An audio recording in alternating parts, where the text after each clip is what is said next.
come siamo partiti con questo progetto? Siamo partiti da una constatazione.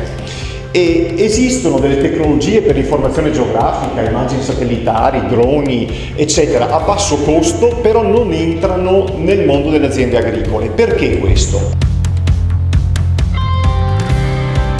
Il primo aspetto è sicuramente legato a un gap di carattere culturale. Un'altra problematica è sicuramente la frammentarietà del territorio agricolo in Italia. Ecco, l'obiettivo è cercare di far entrare queste tecnologie facilitate appunto dal ruolo degli assegnisti. Il mio segno di ricerca prevedeva la predisposizione di un WebGIS sulla piattaforma GeoNode. Sono stati creati dei WebGIS appositamente per ogni azienda partner.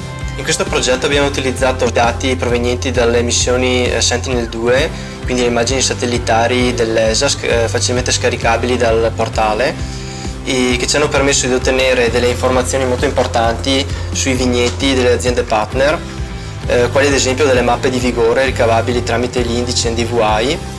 L'obiettivo principale del mio progetto è stato quello di utilizzare le immagini e i dati da drone e da satellite per elaborare delle strategie agronomiche atte a aumentare le rese di un'azienda, ma anche e soprattutto a ottimizzare gli input produttivi. Durante il mio progetto ho lavorato a stretto contatto con le aziende vitivinicole dei Colli Euganei partner, per le quali ho realizzato i GIS aziendali che sono stati implementati a mano con i dati ricavati dai monitoraggi in campo. Io ho studiato le aree agricole per il loro valore ambientale e paesaggistico, ho studiato alcune aree atterrazzamenti dei Colli Euganei pensando ad inserirle nel circuito cicloturistico regionale. Il processo di meccanizzazione nella viticoltura ha fatto un po' perdere il senso del contatto.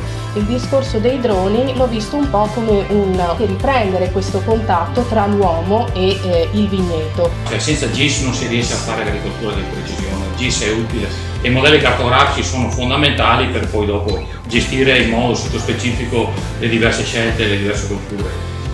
Io ritengo che le piccole aziende facciano fatica a innovare, per cui credo che siano i tecnici al giorno d'oggi che devono introdurre le nuove tecnologie, che ne devono essere padroni e soprattutto questo consente di lavorare su scala territoriale ben più ampia della singola azienda.